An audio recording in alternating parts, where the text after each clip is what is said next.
Hi everyone. Today we will go discuss about general arrangement and layout of a steering system. In this class, we will see about what are the different components are assembled in a steering system. In yesterday's class, we already discussed about some topics in this general arrangement and layout of a steering system. Today we will discuss about some more different components in that steering system and what are the different types of gears are arranged in the steering system and what type of mechanisms we are using in this steering system, what are the different types of linkages we are used in this steering system. So coming to the topic, we already known about the general arrangement and layout of a steering system. Yesterday I will already told you what is steering system, what is the purpose of steering system, what are the main applications of this steering system, and how it's working. I will already told you in yesterday's class.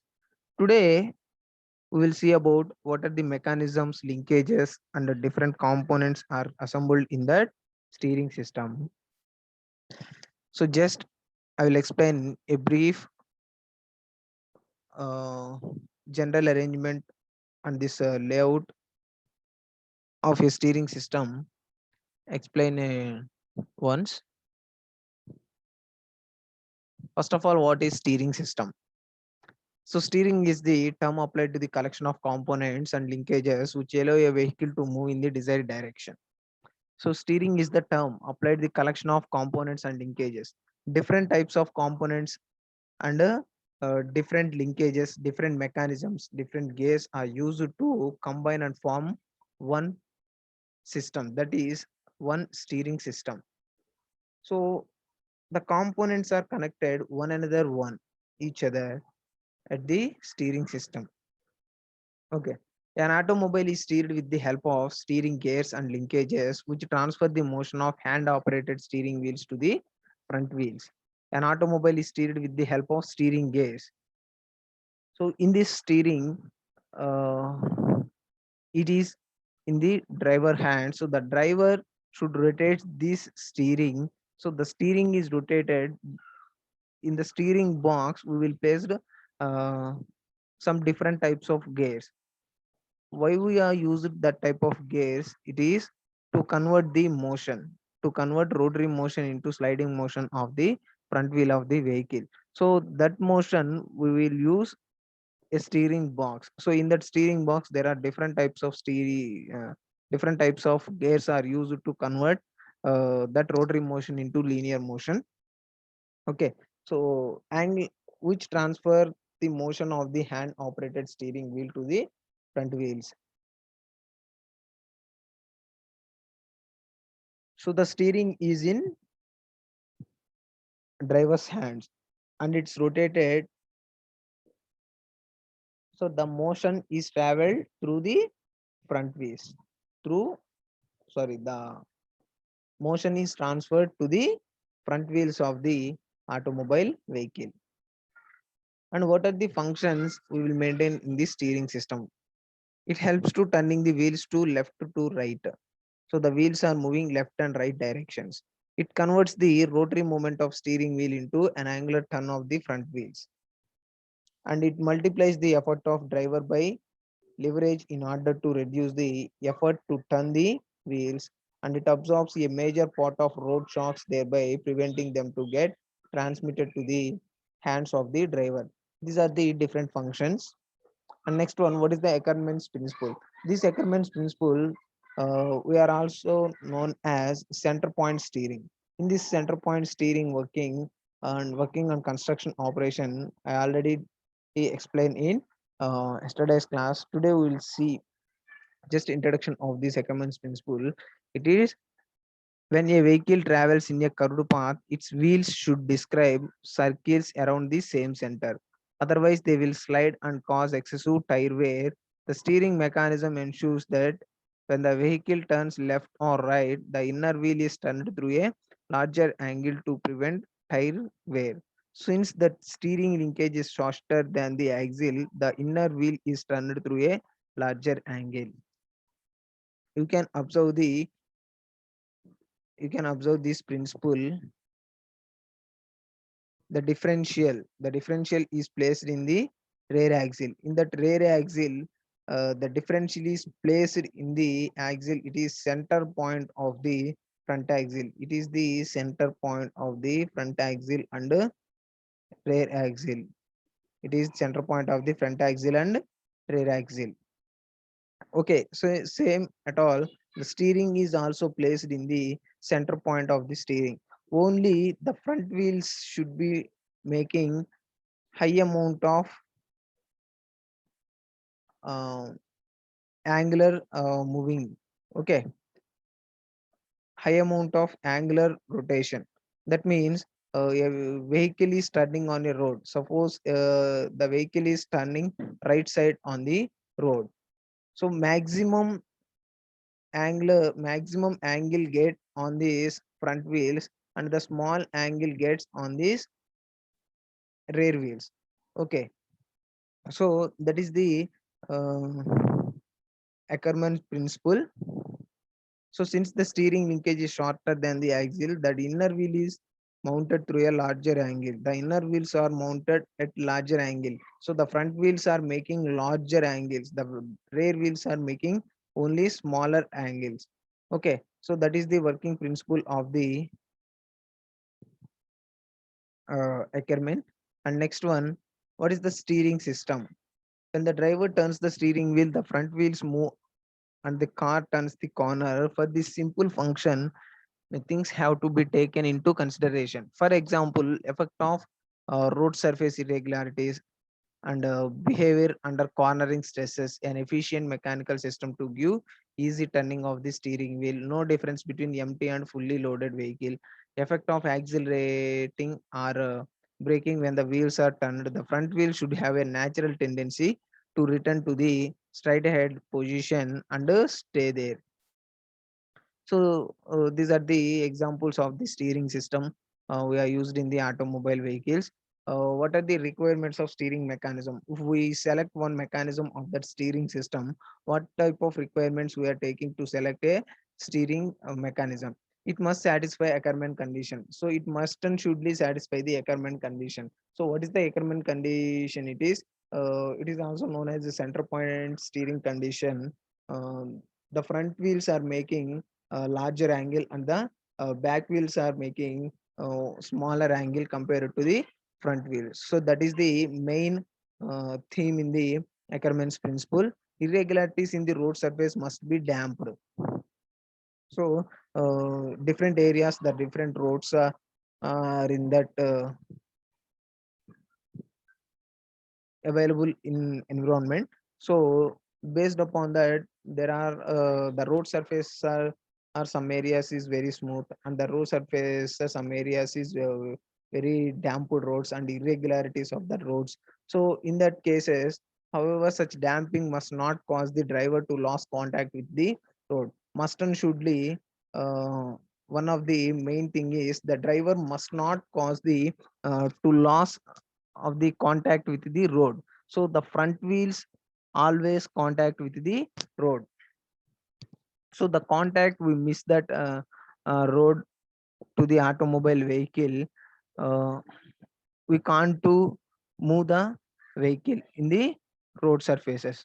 Okay, so must and shouldly the wheels are contact position with the road.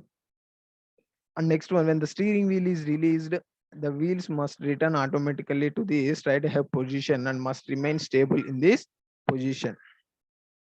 When the steering wheel is released, automatically, suppose I am taking one turning on that road, it is right side or left side.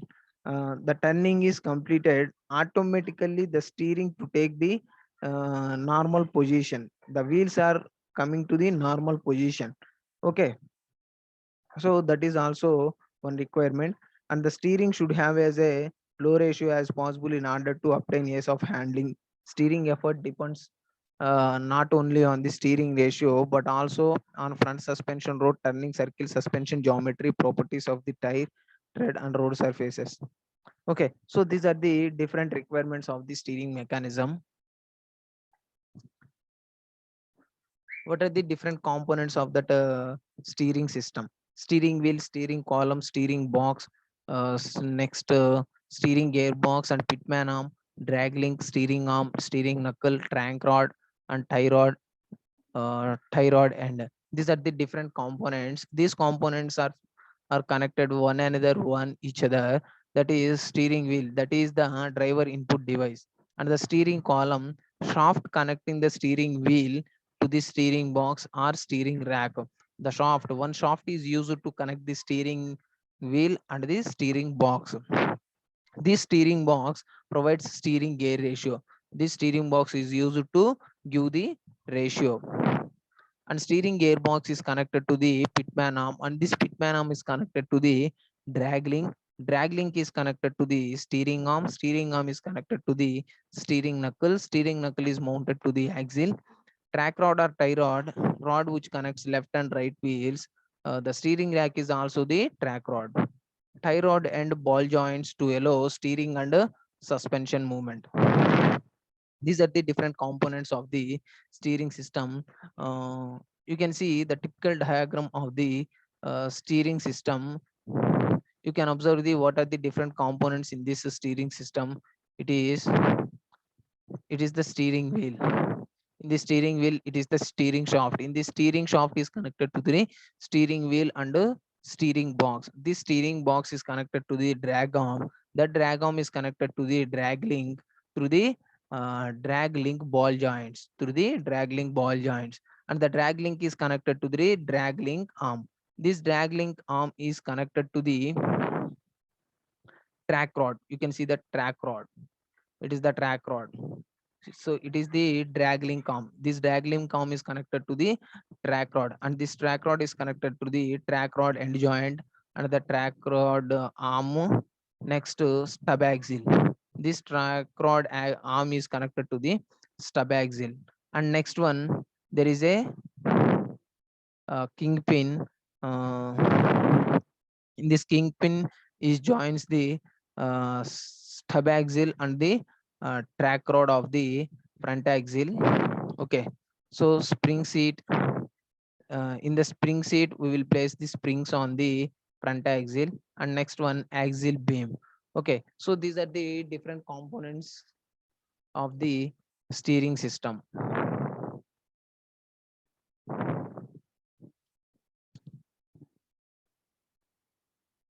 So coming to today's topic,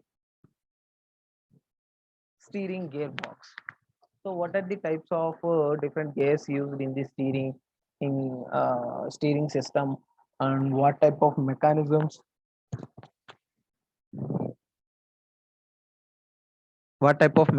we are used in the steering system, what type of linkages we are using, what are the different types of gears we are using in the steering system.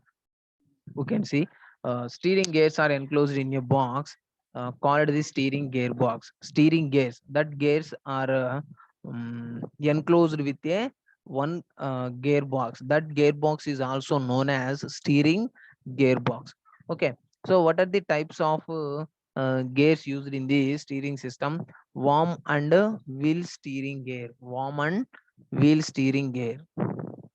Worm and wheel steering gear. That is the first one. And next one, worm and sector steering gear.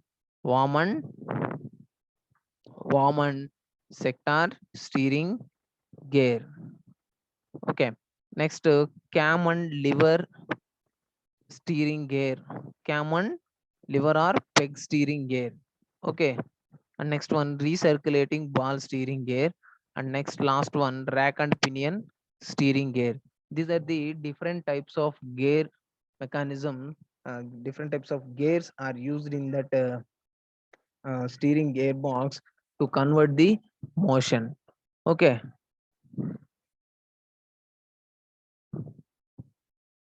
first one, you can see what is worm and wheel steering gear. In this class, just we will know about what is the steering gears and what is the linkages and what type of mechanisms we will use in that steering system. Just overall introduction of this generalized steering system we can see. In further classes we will in detail see about these steering gears and linkages, uh, and the different types of mechanisms are used in the steering system. So in detail explanation I will give in further classes. So today we will see about the generalized steering system. So you can see what are the parts in just a brief introduction of these parts. You can see worm and wheel steering gear. So in this worm and wheel steering gear, you can see what are the different components in this worm and wheel steering gear. So it is the worm gear. It is the worm gear. And next one, it is the worm wheel. That worm wheel is connected to this worm gear. Okay. So it is the steering shaft. In the steering shaft is connected to the steering wheel. Okay. So the steering wheel is rotated automatically. The steering shaft is also rotated. So whenever the steering shaft is rotated, so in that steering shaft is attached with the steering gearbox. In that gearbox, we are placing worm wheel and worm and wheel steering gears. So the worm gear is rotated. Worm gear is rotated. That worm gear is connected to the steering shaft. So the worm gear is rotated. The worm gear rotates the worm wheel. The worm gear rotates the worm wheel. So in that worm wheel, the motion is converted. The uh, rotary motion is converted into angular motion of the front wheel. Angular motion of the front wheel. So in this worm wheel, I am connecting a cast iron case, and the cast iron case, the worm wheel is connected to the drop arm. The worm wheel is connected to the drop arm. This drop arm is connected to the different components of the steering system. So it is the overall working of the worm and wheel steering gear. Okay, so you can see worm and wheel is carried in bearings in a cast iron case. So the worm gear and worm wheel is enclosed with the cast iron case, and worm wheel is connected to a drop arm, and the worm wheel is connected to a drop arm. So the worm wheel is connected to the drop arm. You can see it is the worm wheel. It is the worm wheel. This worm wheel center. It is the worm wheel center. This worm wheel center is connected to the drop arm. Is connected to the drop arm. Okay. The worm which is keyed onto steering shaft meshes with the worm wheel. So in this have worm gear. It is the worm gear. In this worm gear is connected to the steering shaft and worm wheel. The worm gear is connected to the steering shaft. The worm gear is connected to the steering shaft and worm wheel. Okay. So this steering wheel is mounted at the upper end of the steering shaft. So the steering wheel is attached with the upper end of the steering shaft. It is the steering shaft. In the steering shaft, we are connected the steering wheel. Okay. So when the driver rotates the steering wheel, drop arm moves in backward or forward directions. So whenever the steering wheel is rotated, automatically the steering shaft is rotated. And if the steering shaft rotated, automatically the connection of worm gear is also rotated. So if that worm gear is connected to through the worm wheel, if the worm wheel is also rotates, and this worm wheel we are connecting drop arm. So in that drop arm, it gives the sliding motion.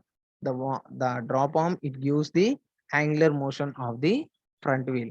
And next one, this results in the motion of stub axle. So this results we get in the stub axle, that means front axle of the vehicle. Okay, so there are different steering system. Front wheel steering system, that means uh, uh, two wheel front wheel steering system and a rear wheel steering system, and also individual steering system also developed in nowadays. So these are the different types of steering system. So these kind of gears are used in that steering gearbox. Okay, and next one, warm and sector steering gear. Warm and sector steering gear. So it is also uh, one of the type of steering gears. The end of steering shaft has a worm gear attached to it. The end of the steering shaft. You can see the end of the steering shaft. It is the steering shaft. In this steering shaft, the steering in the steering shaft, we are connecting a steering wheel. So in that steering wheel is rotated and the shaft is also rotates. So the end of the steering shaft, we are connecting a worm gear. The end of the steering shaft is connected a worm gear. Okay, it meshes directly with a sector gear. It meshes, the worm gear is meshes with a sector gear. It is the sector. You can see it is the sector. So the worm gear is meshes with the sector gear. It is section of a full gear wheel. And next one, when the steering wheel is turned, the shaft turns the worm gear and the sector gear pivots around its axis as its teeth are moved along the worm gear. The box is sealed and filled with grease. You can see whenever the steering wheel is rotated, whenever this steering wheel is rotated, automatically the steering shaft is also rotates in this direction. Rotates in this direction. The worm wheel also rotates. The worm wheel also rotates. So in that connection of sector is also sliding. So the sector gives the motion. It is angular motion of the front wheels. So the sector gives the angular motion. So that angular motion is gives the front wheels of the vehicle. So the box is sealed and filled with the grease. So it is overall a closed system. In this closed system, it is filled with grease. Okay. So worm wheel is not essential as it having only partial rotation. Hence, in this type, only a sector of wheel is used to instead of worm wheel. Worm wheel is not essential. So this worm wheel is not essential type of gear. It is having only the partial rotation. It gives and gains only partial rotation. Hence in this type only hence in this a partial type of worm gears, only we will use the sector wheels. Only we will use the sector wheels. Okay. So that is the worm and sector steering. And next one, cam and lever steering. Cam and lever steering. In this, a helical groove is formed at the bottom end of the steering wheel shaft. So the bottom end of the steering shaft, you can observe a helical groove is observed. A helical groove. A helical groove is observed in the end of the steering shaft. Helical groove engages the projected pin of the drop arm spindle lever. These helical groove, these helical grooves are engaged to the pin projected in the groove. So the drop arm pin, one end of the drop of the pin is engaged with the helical grooves. This drop arm is made rigid with the lever by a splined spindle. The drop arm is made with the rigid and with the lever by a splined spindle. It has a splined spindle. Drop arm spine, drop arm, drop arm spindle lever. Okay, this is the drop arm spindle lever and the splined joint. You can see the splined joint of the drop arm. It is the drop arm. Okay, so the to and fro motion is obtained at the drop arm when the steering wheel is shaft is turned. This motion results the turning of the stub axle. So one end of the shaft is connected to the input device. It is steering wheel. Whenever the steering wheel is rotated, automatically the shaft, steering shaft rotated. The steering shaft, we are placing a helical grooves on that steering shaft. So in that helical grooves, the drop arm is the drop arm pin projected grooves is connected to that helical grooves. The drop arm pin is connected to the helical grooves. So whenever the rotation, automatically the shaft is rotated, the drop arm gets the angular motion. The drop arm gets the angular motion. That motion is gives the front axle of the vehicle. Okay, so projected pin may be in the form of a roller. Pin may be one or two in number. Accordingly, they are referred as cam and single lever or double lever steering gear mechanisms. This projected pin may be in the form of a roller. In some cases, the projected pin is to be rollers. The projected pin is to be taking rollers. Pin may be one or two in number. So only the pins are used in one or two members.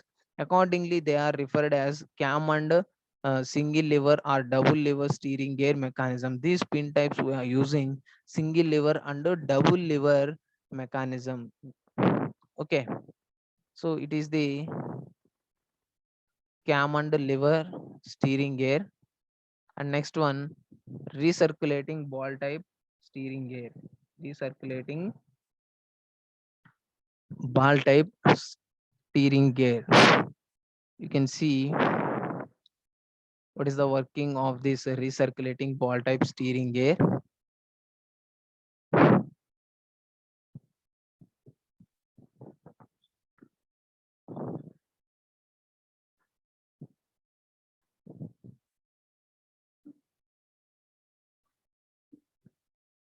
You can in detail first observe this diagram. First observe this diagram. So it is the steering shaft. It is the steering shaft.